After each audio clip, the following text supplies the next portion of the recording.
Hi friends, मैं राजेश आप सभी को आपके अपनी YouTube channel unique math with Rajesh sir पर स्वागत करता हूं। फ्रेंड्स, आज हम सब क्लास 9th मैथ एनसीईआरटी के चैप्टर नंबर 6 रेखाएं एवं कोण यानी लाइंस एंड एंगल पर चर्चा करेंगे। तो चैप्टर का नाम है रेखाएं एवं कोण। अब हम ये देखेंगे कि रेखा और कोण क्या होता है। तो जो रेखा होता है ये किससे मिलके बना होता है? ये बिंदुओं से मिलके बना होता है। यानी बिंदु क्या होता है? अगर रेखा जो है बिंदुओं से मिलके बना होता है तो बिंदु क्या होता है, जिसको हम तो देख लेते हैं। पहले बिंदु क्या होता है? बिंदु जिसे हम क्या बोलते हैं? पॉइंट। ओके ओके, बिंदु क्या होता है? तो फ्रेंड्स,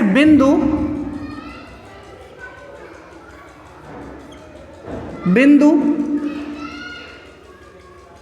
लंबाई, चौड़ाई और ऊंचाई रहित होती है। ऊंचाई क्या होती है? रहित होती है। यानी जो बिंदु होता है वो क्या लंबाई, चौड़ाई और ऊंचाई रहित होती है। मतलब एक बिंदु में ना कोई चौड़ाई होती है, ना कोई लंबाई होती है और ना कोई क्या होती है? मोटाई होती है, ऊंचाई होती है। ओके, एक बिंदु को हम कैसे डिनोट करेंगे? अगर हम यहाँ पॉइंट लगा दें ऐसे, ये आप पेन कहीं रख दिए तो उसको हम क्या बोलेंगे? बिंदु बोलेंगे। ठीक है ना? इसको ऐसे पढ़ते हैं। ठीक है। अब तो बिंदु क्या होता है? बिंदु वह भाग होता है जिसकी ना कोई लंबाई, ना कोई चौड़ाई और ना कोई क्या हो? ऊंचाई। बिंदु एक जो होती है लंबाई, चौड़ाई और ऊंचाई रहित होती है। अब रेखा क्या होती है? रेखा जिसे इंग्लिश में क्या बोलते हैं? लाइंस बोलते हैं। अब लाइंस क्या होता है? तो रेखा बिंदुओं का वह समूह होता है, बिंदुओं का वह समूह होता है जो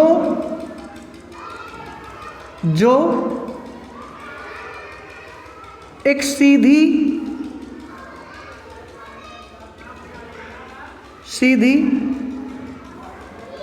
दिशा में जाती है, दिशा में जाती है। ठीक है। मतलब रेखा बिंदुओं का वह होता है, रेखा बिंदुओं का वह समूह होता है। थोड़ा गड़बड़ हो गया। रेखा बिंदुओं का वह समूह होता है, समूह होता है जो एक सीधी दिशा में जाती हुई होती है। ठीक है। जैसे आप ये कहें ऐसे ऐसे, तो ये ढेर सारे बिंदु ऐसे हैं जो एक सीधी दिशा में जाते हैं, एक ही दिशा में ऐसे जाता है, कोई भी दिशा हो सकती है। ठीक है। तो इन्हें हम क्या बोलते हैं? रेखा बोलेंगे।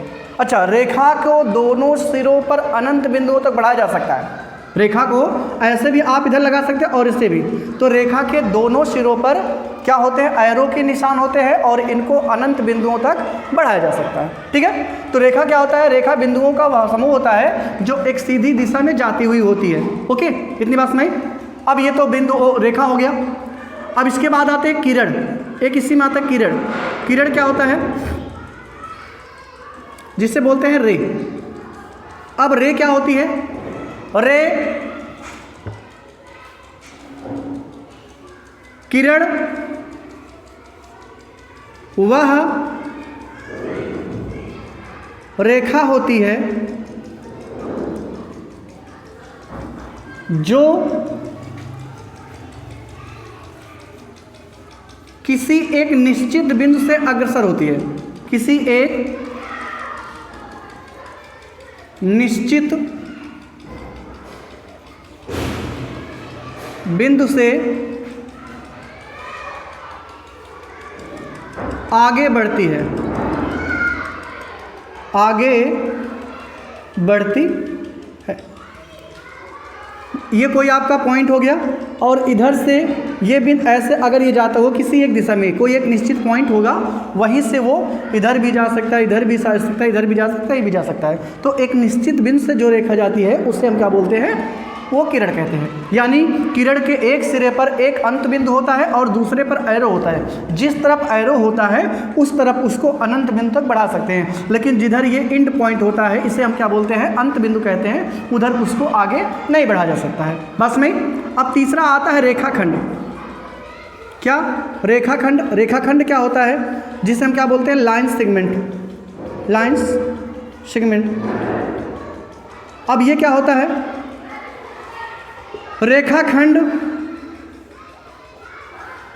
रेखाखंड किसी रेखा के खंडित भाग को क्या कहते हैं, रेखाखंड कहते हैं, खंड कहते। ओके, अच्छा, रेखाखंड के दोनों सिरों पर क्या होते हैं, अंत बिंदु होते हैं। जैसे सपोज करिए रेखा है और रेखा को हम यहीं से बीच से काट कर लिए, तो जो मुझे मिलेगा वो रेखाखंड होगा। रेखाखंड के दोनों सिरों पर क्या होते हैं, दो अंत बिंदु होते हैं, और इसको किसी भी सिरे पर आगे नहीं बढ़ाया जा सकता। बस में ये हो गया। तो ये पॉइंट हो गया, बिंदु हो गया, ये रेखा हो गया, ये किरण हो गया, और ये सेगमेंट। अगला हेडिंग आता है कोण। क्या? कोण। हम तो अब जान गए कि रेखाएं क्या होती है, रेखा ये होती है। अब आगे चलते हैं कोण। कोण क्या होता है, कोण जिसे हम इंग्लिश में बोलते हैं एंगल। अब कोण क्या होता है, जब किसी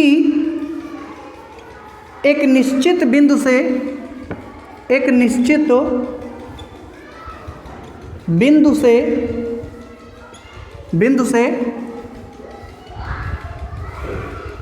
दो या दो से अधिक किरणें निकलती हैं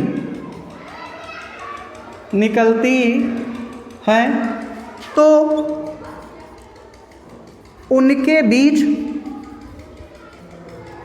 बनी आकृति को कोण कहते हैं। कोण कहते, ठीक है।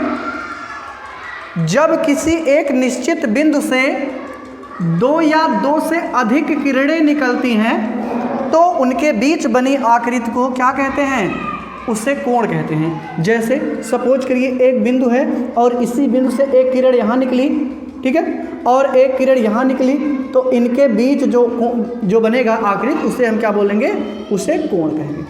बात सुन भाई, उनके बीच बनी आकृति को क्या कहते हैं, कोण कहते हैं।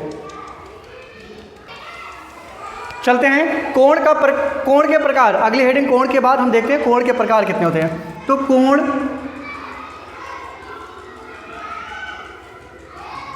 निम्न प्रकार के होते हैं, निम्न प्रकार के होते हैं, ठीक है। कोण जो है वो निम्न प्रकार के होते हैं। नंबर 1 बोलते हैं इसको न्यून कोण। क्या? न्यून कोण, जिसे इंग्लिश में बोलते हैं एक्यूट एंगल, ठीक है। दूसरा होता है समकोण, जिसे बोलते हैं राइट एंगल, और तीसरा होता है अधिक कोण, जिसे क्या बोलते हैं, ऑब्ट्यूस एंगल, ठीक है। और चौथा होता है सरल कोण या रिज कोण, सरल या रिज कोण, जिसे क्या बोलते हैं, straight angle, straight angle, okay. और नंबर 5 होता है जिसे बृहत कोण कहते हैं, और इसे बोलते हैं इंग्लिश में रिफ्लेक्स एंगल, ठीक है। और नंबर 6 होता है पूर्ण कोण, जिसे बोलते हैं कंप्लीट एंगल या होल एंगल, कंप्लीट एंगल या फिर होल एंगल। ओके, तो ये होता है कोण कितने प्रकार के होते हैं? 6 प्रकार के होते हैं। पहला होता है न्यून कोण, ठीक है। दूसरा होता है समकोण, तीसरा होता है अधिक कोण, चौथा होता है सरल कोण और पांचवा होता है बृहद कोण, और लास्ट में जो नंबर 6 का होता है वो होता है पूर्ण कोण। अब क्या होता है न्यून कोण कैसे कहते हैं? न्यून कोण 0 से अधिक, कितने से? 0 से अधिक और कितने से? 90 से कम। 0 से अधिक 90 से कम के 90 अंश से कम के कोण को जो कहते हैं, कोण को क्या बोलते हैं? कोण को बोलते हैं न्यून एंगल, न्यून कोण, ठीक ना। 0 से अधिक और 90 से कम के कोण को उसे हम क्या बोलते हैं? उसे बोलते हैं न्यून कोण, ठीक है। अब दूसरा क्या है? 90 अंश के कोण को क्या बोलते हैं? 90 अंश को जो बोलते हैं वो बोलते हैं समकोण, ठीक है। 90 अंश के कोण को क्या बोलते हैं? वो बोलते हैं समकोण। अब अधिक कोण क्या होता है? 90 से ज़्यादा हो, 90 से ज़्यादा हो और 180 अंश से कम, 90 से ज़्यादा और 180 अंश से कम के कोण को क्या बोलते हैं? अधिक कोण बोलते हैं। और सरल कोण क्या होता है फ्रेंड्स? ये 180 अंश के कोण को सरल कोण कहते हैं। 180 अंश के कोण को क्या बोलते हैं? सरल कोण कहते हैं। बस में अब बृहद कोण क्या होता है? बृहद कोण जो होता है वो 180 से अंश से ज़्यादा और 360 अंश से कम के कोण को क्या बोलते हैं? बृहद कोण बोलते हैं। और लास्ट आपका जो होता है कौन? जो कंप्लीट एंगल होता है वो 360 अंश के कोण को क्या बोलते हैं? वो 360 अंश के कोण को बोलते हैं पूर्ण कोण या कंप्लीट एंगल बोलते हैं। बस में तो कोण 6 प्रकार के होते हैं। एक होता है न्यून कोण त्रिभुज, दूसरा होता है समकोण होता है, तीसरा होता है अधिक कोण, चौथा होता है सरल कोण या रीच कोण और पांचवा होता है बृहद कोण और नंबर 6 जो होता है वो होता है पूर्ण कोण, ठीक है। अब एक्यूट एंगल किससे कहते हैं? एक्यूट एंगल किससे कहते हैं? 90, 0 और 90 के बीच में जो कोण होता है उसे हम क्या बोलेंगे? Acute angle. यानी 0 से अधिक और 90 अंश से कम के कोण को क्या बोलते हैं? न्यून कोण बोलते हैं। 90 अंश के कोण को समकोण बोलते हैं। अधिक कोण किससे बोलते हैं? 90 से ज़्यादा हो, 180 अंश से कम हो, उसे हम कोण क्या बोलते हैं? उस कोण को अधिक कोण बोलते हैं। और 180 अंश के कोण को क्या बोलते हैं? वो सरल कोण या रिज कोण कहते हैं। और बृहद कोण क्या होता है? 180 और 360 अंश के बीच के जो कोण होते हैं उसे हम क्या बोलते हैं? बृहद कोण। और पूर्ण कोण क्या होता है? उसे बोलते हैं 360 अंश के कोण को क्या बोलते हैं? पूर्ण कोण बोलते हैं। सुना? अब यहां से एक और चलता है पूरक कोण। पूरक कोण जिसे बोलते हैं कॉम्प्लीमेंट्री एंगल, कॉम्प्लीमेंट्री एंगल, ठीक है। पूरक कोण को इंग्लिश में क्या बोलते हैं? Complementary angle. ये क्या होता है? दो ऐसे कोण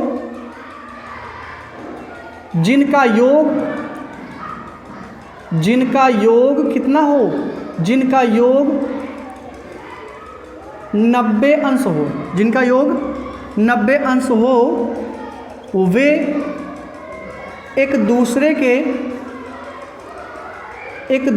के क्या कहलाते हैं? पूरक कोण कहलाते हैं। पूरक कोण कहलाते हैं। समझ बात? दो ऐसे कोण जिनका योग कितना हो? 90 अंश हो, वे कोण एक दूसरे के क्या कहलाते हैं? वे एक दूसरे के पूरक कोण कहलाते हैं। जैसे में अगर बात की जाए एग्जाम्पल की, तो जैसे में आपसे कहा जाए कि 60 का पूरक कोण क्या होगा, तो 60 में ऐसा क्या जोड़ दें कि जब 90 हो जाए, तो 60 में 30 जोड़ने पर 90 हो जाएगा। तो 60 का पूरक कोण क्या हो जाएगा? 30, और 30 का पूरक कोण क्या हो जाएगा? 60। अच्छा, 45 अंश का पूरक कोण क्या हो जाएगा? 45 अंश हो जाएगा। बस में अच्छा, 55 अंश का पूरक कोण क्या हो जाएगा? 55 अंश का पूरक कोण हो जाएगा 35 अंश। तो ऐसे आदि ऐसे दो कोण जिनका योग कैसा हो 90 अंश हो, उसे हम क्या बोलेंगे, उसे हम पूरक कोण कहते हैं। ठीक है ना। अगला आता है समपूरक कोण। क्या? समपूरक कोण, जिसे बोलते हैं सप्लीमेंट्री एंगल।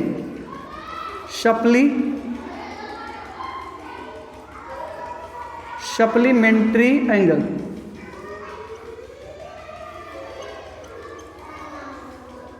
ठीक है। ये क्या होता है? ऐसे दो कोण, इसमें वही रहेगा, ऐसे दो कोण जिनका योग कितना हो, जिनका योग 180 अंश हो, जिनका योग 180 अंश हो, वे कोण एक दूसरे के समपूरक कोण कहलाते हैं। समपूरक कोण कहलाते हैं। ठीक है। तो ऐसे दो कोण जिनका योग कितना हो 180 अंश हो, वे एक दूसरे के क्या कहलाते हैं? समपूरक कोण। जैसे की बात करें, जैसे अगर आपसे कहा जाए कि 120 का समपूरक कोण क्या होगा, तो 60, या 110 का समपूरक कोण क्या होगा 70, या 175 अंश का समपूरक कोण क्या होगा 5। ठीक है, आदि। तो ऐसे दो कोण जिनका योग कितना हो, जिनका योग 180 अंश हो, उसे समपूरक कोण कहते हैं। और ऐसे दो कोण जिनका योग 90 अंश हो, उसे हम क्या बोलते हैं? उसे बोलते हैं समपूरक कोण। ठीक है। और यहाँ एक फॉर्मूला आ जाता है, angle A plus angle B equal to हो जाएगा 90 डिग्री। ये किसमें? ये पूरक वाले में। और यहाँ समपूरक वाले में हो जाएगा, एक फार्मूला बन जाएगा, एंगल ए प्लस क्या, angle A plus angle B equal to 180 degree. सुना है?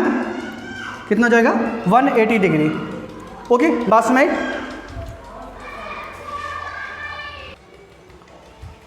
अगला पढ़ना है आसन्न कोण। क्या? आसन्न कोण, जिसे बोलते हैं एडजेसेंट एंगल। ठीक है। ये क्या होता है? ऐसे दो कोण, क्या? ऐसे दो कोण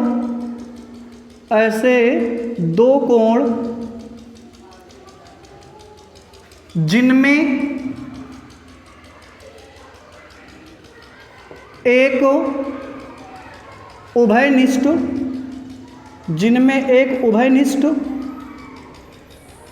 शीर्ष तथा एक उभयनिष्ठ भुजा हो। उभयनिष्ठ क्या हो? भुजा हो। और वे भुजाएं जो उभयनिष्ठ नहीं है, वे भुजाएं जो उभयनिष्ठ नहीं है, वे नहीं हैं, वे उभयनिष्ठ भुजा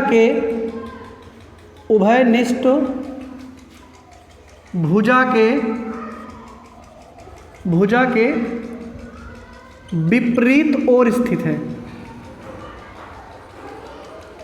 विपरीत ओर स्थित हो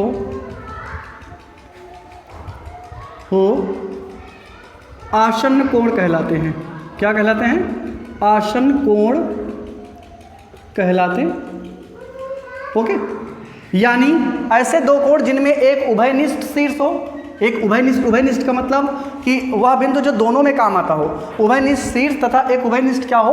भुजा हो। और वे भुजाएं जो उभयनिष्ठ नहीं है, वो उभयनिष्ठ भुजाएं के विपरीत ओर स्थित हो। जैसे सपोज करिए आपको एक कोण ये मिला गया और ये ऐसे कुछ ऐसे फिगर यहाँ ऐसे है, तो इसमें आपको दिख रहा होगा कि ये कोण, ये जो है ये वाला कोण, इसका क्या है? आसन्न कोण है। क्यों?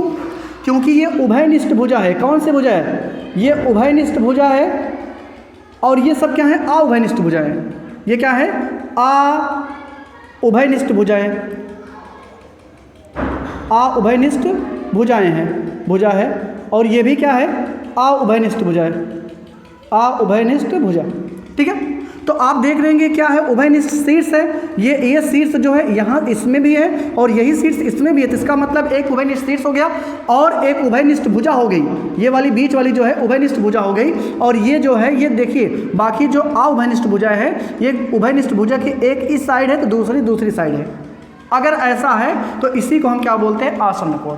बस में समझ में आ रहा ना। अगला आप पढ़ेंगे रैखिक युग्म। क्या, रैखिक युग्म। अब रैखिक युग्म क्या होता है, जिसे हम बोलते हैं लीनियर पेयर। क्या बोलते हैं, लीनियर पेयर। ये क्या होता है, ऐसे दो आसन्न कोण, ऐसे दो आसन्न कोण, आसन्न कोण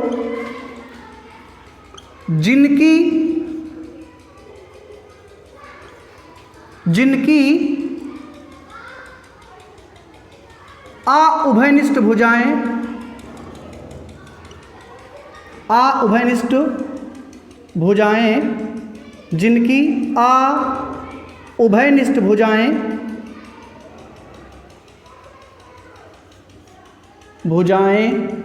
आ उभयनिष्ठ भुजाएं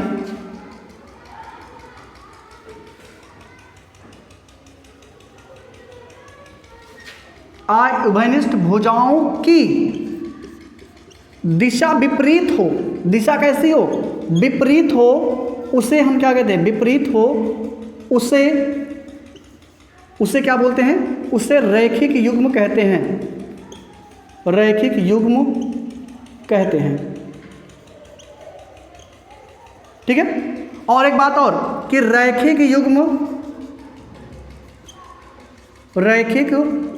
युग्म के कोणों का योग संपूरक होता है। कोणों का योग जो है वो क्या होता है, योग संपूरक होता है। संपूरक यानी 180 अंश होता है, संपूरक होता है। ये बात ध्यान रखिएगा। अब यहाँ क्या हो जाएगा, जैसे यहाँ एक उभयनिष्ठ शीर्ष हो गया और एक उभयनिष्ठ भुजा हो गई। अब एक आ उभयनिष्ठ भुजा ये है और एक दूसरी इसी के जस्ट इसकी दिशा जो है वो कैसी हो, विपरीत हो। तो ये आ उभयनिष्ठ भुजाएं हैं, एक की दिशा देखिए इस साइड है तो एक की दिशा एक दूसरे की कैसी है, विपरीत है। तो ऐसे हम दोनों कोणों को क्या बोलेंगे, रैखिक युग्म। और रैखिक युग्म के कोणों का योग जो होता है वो क्या होता है, संपूरक होता है। ठीक है। बस इसमें इंपॉर्टेंट ये है कि इसकी जो नॉन कॉमन साइड है, जो आ उभयनिष्ठ भुजाएं हैं, उनकी दिशाएं विपरीत हो। उनकी दिशाएं कैसी हो, विपरीत हो। अगर एक पूरब है तो एक पश्चिम होना चाहिए, एक उत्तर है तो एक दक्षिण होना चाहिए, मतलब जो भी हो उसकी दिशाएं कैसी विपरीत हो। लेकिन इसमें क्या है, इसकी दिशाएं विपरीत नहीं होती हैं, ये रेखा के एक दूसरे के विपरीत होती हैं, बस दोनों में ये अंतर है। ठीक है ना। तो सभी रैखिक युग्म जो है ये वाला जो है आसन्न कोण हो सकता है, लेकिन ये रैखिक नहीं हो सकता है। कहने का मतलब है सभी रैखिक युग्म जो है वो आसन्न कोण हो सकते हैं, लेकिन सभी आसन्न कोण जो है रैखिक युग्म नहीं हो सकते हैं। बात सुनाई। चलिए आगे पढ़ते हैं। शीर्षाभिमुख कोण, ये क्या होता है, शीर्षाभिमुख कोण, जिसे बोलते हैं vertically opposite angle, vertically opposite angle. ठीक है। ये क्या होता है, तो जब दो रेखाएं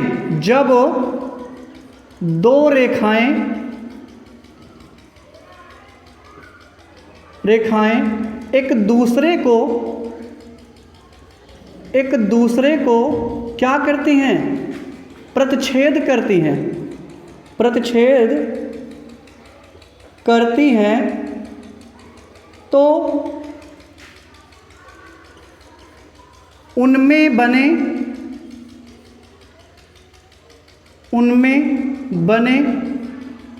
सम्मुख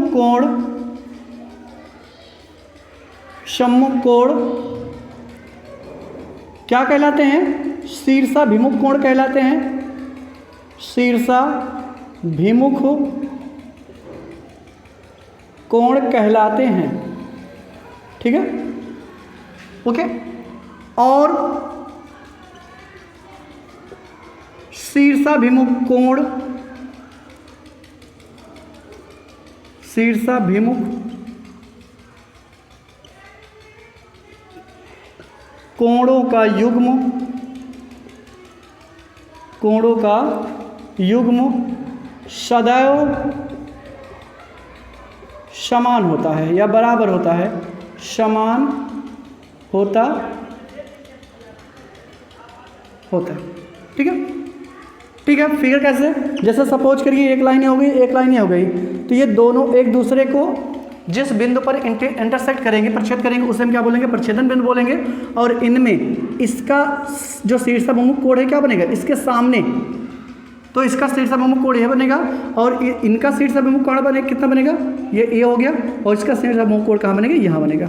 और ये दोनों जितना कोण यहाँ बनेगा उतना कोण यहाँ बनेगा, जितना कोण यहाँ बनेगा उतना कोण यहाँ बनेगा। सपोज करिए अगर 125 अंश बना है तो यहाँ भी 125 बनेगा, और अगर 110 अंश बना है तो यहाँ भी 110 बनेगा। जो भी बनेगा कोण वो कितना होगा, वो दोनों एक दूसरे के कैसे होंगे, समान होंगे। ठीक ना। तो अगला है कि चलते हैं आगे फ्रेंड्स। आगे क्या है, यहाँ दो अपग्रीड और एक प्रमेय है। अपग्रीड 6.1 क्या है, ये इंपॉर्टेंट है, इसी वजह से इसको बताना जरूरी है। कहता है यदि एक किरण एक सीधी रेखा पर खड़ी हो, एक किरण हो, किरण जैसे ये हो गई, ये किरण है, किरण ये है, और ये क्या हो, एक सीधी रेखा पर ऐसे खड़ी हो, कोई एक सीधी रेखा पर खड़ी हो, तो क्या होगा, एक किरण एक सीधी रेखा पर खड़ी हो तो इस प्रकार जो आसन्न कोण बनते हैं उनका योग कितना होता है, 180 अंश होता है। ये बात समझिएगा। अगर एक किरण एक सीधी रेखा पर, कोई सीधी रेखा होगी और इस पर कोई किरण खड़ी होगी, तो इसका मतलब इन दोनों कोणों का योग कितना हो जाएगा, 180 अंश होगा। ये कंफर्म है। और दूसरा अपग्रेड क्या है, यदि दो आसन्न कोणों का योग 180 अंश है, यानी अगर दो ऐसे आसन्न कोणों का योग 180 अंश है, तो उनकी आवभयनिष्ठ भुजाएं क्या बनाएंगी, एक रेखा बनाएंगे। ठीक है, उनकी आवभयनिष्ठ भुजाएं जो है वो एक रेखा बनाती हैं। कब, जब दो आसन्न कोणों का योग कितना हो, 180 अंश है। ये थ्योरम, इस अपग्रहित का जो प्रयोग है वो एक्सरसाइज में होएगा, तो इसको आप अच्छे से देखिए, समझिएगा। अगला है, ये आपको हमने बता रखा है, यदि दो रेखाएं परस्पर प्रच्छेद करती हैं तो शीर्षाभिमुख कोण जो होते हैं, जैसे आप ये दो रेखाएं जानते हैं, ये दो रेखाएं एक दूसरे को जब काटी तो इनमें जो शीर्षाभिमुख कोण बने वो कैसे होंगे, बराबर हो। जितना कोण यहाँ बना है उतना कोण यहाँ बनेगा, जितना कोण यहाँ बना है उतना कोण यहाँ बनेगा। तो इसके शीर्षाभिमुख कोण जो होते हैं वो कैसे होते हैं, वो होते हैं बराबर। ठीक है, तो ये डियर चैप्टर नंबर 6 का इंट्रोडक्शन था, और इंट्रोडक्शन जो था वो इम्पोर्टेंट है। ठीक है, तो आप इस वीडियो को अच्छे से देखिएगा। और हाँ डियर, अगर आप इस वीडियो पे नए हैं तो वीडियो को लाइक और सब्सक्राइब जरूर करें, और उम्मीद है कि आपको ये वीडियो ज़रूर पसंद आया होगा। Thanks friends.